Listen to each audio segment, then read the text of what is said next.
माध्यम से न्यूज़ 20 महाराष्ट्र और शब्दवत चैनल की ओर से हड़सल परिसर में गढ़ नंबर 202 कब्रिस्तान को लेकर एक विवाद बहुत चर्चा में, और वहाँ के कुछ लोगों का कहना है कि कुछ बहुत बड़े विवाद का मतलब वो गढ़ बन चुका है।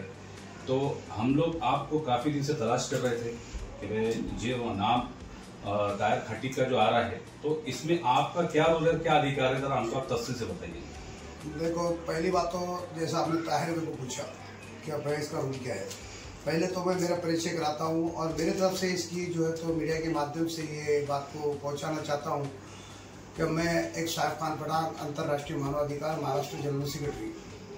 जैसा गुज़िश्ता कुछ हफ्ते पहले ये मुद्दा हम जिला अधिकारी के पास लेकर गए थे और जाने के बाद तफसीला उन्होंने कुछ डॉक्यूमेंट्स, मैंने पूरे डॉक्यूमेंट चेक नहीं किया था, ऊपरा ऊपरी देखने के बाद जो है तो उन्होंने कहा कि भाई अपने को एक निवेदन जिला अधिकारी को देना है, इस बुनियाद पर जो है तो हड़सल कब्रिस्तान गढ़ नंबर 202 के बारे में देना है। कहा कि कुछ ज़मीन के विवादत वहाँ पे चल रहे, तो बोला ठीक है, अल्हम्दुलिल्लाह अंतर्राष्ट्रीय मानवाधिकार हक के साथ है और हक का साथ देगी, जो भी अक्कर में जो तो रियल में है तो उसका साथ देगी। ये बात हमारी वहाँ पे कश्मकश हुई और उस बुनियाद पर है मेरी एक गलती उसमें यहाँ पे हुई कि मैंने कोई पेपर पूरे टोटल चेक नहीं किया, और चेक करने के बाद मैंने एक निवेदन दिया। ये मीडिया के माध्यम से मैं लोगों को बताना चाह रहा हूँ, क्योंकि समझ में भी आना चाहिए कि साहिब खान पठान दो ही चाल चल रहे, नहीं, हम दो ही चाल नहीं चल रहे। और जब ये बात मीडिया के माध्यम से हमारे ताहिर खटीक को इसकी बात का जब भनक लगी और मालूमात हुई कि इसमें साहिब खान पठान अंतर्राष्ट्रीय मानवाधिकार के लोग भी इसके अंदर मौजूद है, एक निवेदन दिया गया। ये मेरे पास 2 दिन पहले 4 दिन पहले मेरे पास 2-3 दिन से इन्होंने चक्रा मारे और मेरे पूरी टोटल डॉक्यूमेंट बताया, यानी इनकी पूरे खानदान की, इनकी परंपरा और पूरी बुनियादी कहाँ से शुरुआत हुई, कैसी, इन्होंने मुझे बताया। मैंने कहा कि मैं तोड़ने नहीं चाहता हूँ, मुझे पेपर चाहिए, मैं पेपर के बुनियाद पर बात करूंगा। और पेपर बुनियाद ताकतवर वही होता है जो जिसके पास ओरिजिनल डॉक्यूमेंट्स होते हैं।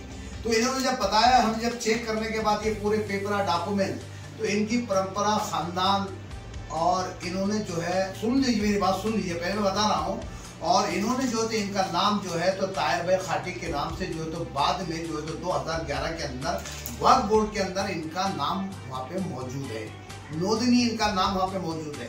मैंने ये पेपर के अंदर भी देखा और इन्होंने कहा, सुन लो मेरी बात, और बाकी तफसील हमारे ताहिर में बताएंगे। और ये बुनियाद पर मैं मीडिया के माध्यम से कह रहा हूँ, मुझे लगता है कि अल्हम्दुलिल्लाह काफ़ी जो है तो पेपर बिल्कुल क्लियर नज़र आते हैं, और हो सकता है कि इसके जो तो हकदार जो इनामी ज़मीन कहेंगे इसको, यानी मदद-ए-मास, खिदमत-ए-मास नहीं है, इसके ऊपर लिखा हुआ है मदद-ए-मास, यानी पूरे मालिक का अधिकार इनका इसमें ताहिर का इसमें नजर आ रहा है पेपर के बुनियाद पर। ये पेपर बोल रहा हूँ मैं, मेरी तोड़ी बात नहीं कर रहा हूँ। और बाकी तफसीली लैंड रिकॉर्ड ऑफिस को दिया, तहसील ऑफिस को दिया, यानी महसूल को दिया, सभी गवर्नमेंट ऑफिस को दिया, और वो जाहिर प्रगटन जो है तो दरगाह हज़रत सैयद सादत कादर शाह वली रहमतुल्लाह अलैह, मस्जिद खलीफा वालों कब्रिस्तान, इस जाए मौके के ऊपर जिला वक्फ अधिकारी के थ्रू लगाकर उसका सर्वे किया, पंचनामा किया। उसके बाद वो जाहिर वक्फ प्रगटन जो है तो 22 मई 2012 को सकाल वृत्तपत्र जो यहाँ पर आम चलता है, सकाल वृत्तपत्र में जो है तो ये CEO महाराष्ट्र राज्य वक्फ मंडल के तरफ से प्रकाशित किया गया। वो प्रकाशित करने के बाद में पूरे 6 महीने के बाद, यानी 19 नवंबर 2012 को इस मालियत का मौकूफा का इंदराज हुआ, जिसका नोंदनी क्रमांक है MSBW/ABD/392/2012। ये सभी के लिए वजाहत के तौर पे और एक बार कहता हूं, जिसका नोंदनी क्रमांक है वक्फ बोर्ड के अंदर जो नोंदनी नंबर है MSBW/ABD/392/2012, दिनांक उसकी डेट है, कौन सी डेट में ये रजिस्टर्ड हुआ, इस डेट का जो तो वजाहत कर दूं, ये 19 नवंबर 2012 में रजिस्टर्ड हो चुकी। ये रजिस्टर होने से पहले उसी डेट में वक्फ आदेश निकला, जो आदेश सीईओ साहब ने निकाला, जिसमें पहले नंबर पे जो तो इसमें किस बुनियाद पे किया गया ये रजिस्ट्रेशन, उसके पहली बुनियाद दी गई है वक्फ एक्ट 1995 का। दूसरी बुनियाद दी गई है शेख मोहम्मद ताहिर मोहम्मद सत्तार खाटिक यानी मैं, मेरी एप्लीकेशन थी रजिस्ट्रेशन को मेरे कागजों की बुनियाद में। तीसरी बुनियाद जो दी गई है माननीय सीईओ साहब की तरफ से वो थी एज मुंतखब मराठवाड़ा आर्कोलॉजिकल डिपार्टमेंट के पास से दिनांक 27/9/1989 का जो मुंतखब है वो मुंतखब के तहत, ऐसे ये तीनों के तहत वो रजिस्ट्रेशन हुआ। और वो रजिस्ट्रेशन में नाम है दरगाह हजरत सैयद सादात कादर शाह वली रहमतुल्लाह अलैह, मस्जिद खलीफे अव्वल व कब्रस्तान, survey number 202, Harsul T point, जेल भिंती लगत, औरंगाबाद, तालुका औरंगाबाद, जिला औरंगाबाद। पिन कोड नंबर है उसमें दिया हुआ, पिन कोड नंबर है 431008 यानी 8 431008।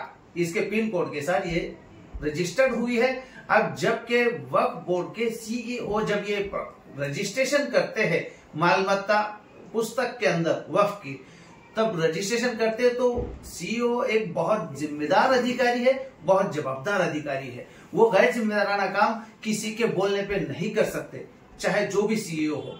तो उन्होंने बड़े जिम्मेदारी के साथ ये फाइल को पूरा साल भर खींचा और 1 साल के बाद के अरसे में इसका रजिस्ट्रेशन हुआ, जबकि जाहिर प्रकटन 23 जनवरी को हुआ था। अब ये देखिए हम इसके मुतवल्लिक कैसे सजादनशीन कैसे, ये तो हुआ कागजी प्रोसीजर। इसके पहले मेरे पुरखों, मेरे 5वें दादा, इन्हों हजरत सैयद सादात कादर शाह वली रहमतुल्लाह अलैह के पालकी में आए हैं। यहाँ के हम मुकीम नहीं है उस वक्त, ये पालकी में आए। और पालकी में जब हुआ करते थे तो पालकी में हम वो खटीक है कि जो बकरा अगर हमको तोहफतन उस पालकी को खाने के लिए मिलता था तो एक मुल्ला होते थे जो ज़िबा करते थे, जो छर्रा मारते थे, यानी उस बकरे पे सल्ला मारने का काम। अब उसके बाद का काम हमारा था, हमारे पुरखों का था कि हम उसकी खाल छीलना और खाल हमने ले लेना, उसके एवज में हमने जो तो गोश्त को खाने लायक करना, साफ सुथरा करना, और वो जो था हम खटीक थे, हम वो उसमें। अब हमने वो खिदमत अंजाम दिए हमारे पुरखों ने, इस एवज में हमको ये जो चीज है, ये जो सर्वे नंबर 202 है, जिसकी मालियत है, जिसकी मौकूफा अराजियत है, कब्रस्तान दरगाह हजरत सैयद सादात कादर शाह वली रहमतुल्लाह अलैह, मस्जिद खलीफा अव्वल कब्रस्तान, ये जो 7 एकड़ 16 गुंठे है, जबकि लोग कह रहे हैं 7 एकड़ 15 गुंठे, जिनको मालूम नहीं है, जो कुछ भी कह रहे हैं, कुछ भी कह के सामने आके जो तो कुछ मामला शर पसंद करना चाह रहे। और हमने जो तो ये इसको किया 7 एकड़ 16 गुंठे जो है तो ये खटीक इनाम है, ये बताया गया। और ये मदद माश है, ये हमको उस वक्त के खिदमात में हमको मदद मिली भी मौकूफा दरगाह, और ये हमारी कब्रस्तान है। इसके बावजूद भी ये गैर जिम्मेदाराना कुछ शरपसंद लोग इसमें जो तो रोड़ा निर्माण करना वो किया जा रहा है, जो आपको मालूम है, जो आपके जरिए जो तो पहले ये लोगों ने दिया, और उस बुनियाद पे आपने मेरे को टटोला। और अल्हम्दुलिल्लाह अल्लाह का शुक्र एहसान है कि आपने वो शाया होने के बाद जब मेरे को टटोला और आप मेरे तक पहुंचे, ये बहुत बड़ी बात है। ये तो अल्लाह के तरफ की रहमत है और फजीलत है, क्या जो सही चीज है उसको सही करने के लिए अल्लाह ने आपके जहन में कुछ डाला कि भाई ये जो ताहिर कागज की बुनियाद पर सरकार आपको जो है तो इसका मालकाना हक आपको ताबे में देती है जी। तो जैसा आपने जैसे कहा कि भाई कब्रस्तान खाटिक का है जी, तो ये आम मुसल सब तमाम अवाम के लिए, पूरे जनता के लिए रहेगा या क्या सिर्फ खाटिक के लिए रहेगा? जैसे ये भी तफसील बयान पब्लिक के अंदर पहुंचना चाहिए। अभी ये देखिए, ये जो मैं सवाल क्या कर रहा हूँ या पेपर जाने दीजिए आप, जैसा भी आखिरी ये सवाल तो पब्लिक के अंदर पहुंचना भी चाहिए कि आम पब्लिक के लिए रहेगा या फिर आपके बिरादरी के लिए रहेगा। ये अभी तक के मैंने हाँ। वहां पर जो भी मतलब इस्ता अल्लाह के घर जाने आए, जिनको हम जो इस दुनिया से रुखसत हो गए, उनकी मतलब बॉडीज जो आई है, वहां पर बॉडीज को दफनाने के लिए हमने आज तक किसी को नहीं रोका। आज तक है, जबकि हमको मालूम है हमने रजिस्ट्रेशन है और इसके आगे रोकने का सवाल नहीं आता। हमको रोकना नहीं है, बस यही कहना, हमको रोकना नहीं है किसी को। जैसा आपका सवाल है वो सवाल के ऊपर हमने ये जवाब दिया। हमको हम रोके क्यों? अगर इसमें रोकना है, सपोज इसमें रोकना है तो क्यों रोके? एक बार क्योंकि भाई आखिरी घर जो रहता है अल्लाह का घर, जो जाने का जो रास्ता है, मंजर है, जो कब्र है, उस रास्ते के लिए मैं किसी को रोक कर मैं क्यों ये बनूं? क्योंकि वो अगर वहां जगह नहीं है और उसको आना है, वहां मुझे दफनाने देना है, तो वो मैं नेकी का हकदार मैं बनूंगा। वो नेकी को जो तो मैं गमाऊंगा नहीं, जो चल के मेरे को नेकी मिल रही है। बहुत शुक्रिया आपका। शुक्रिया।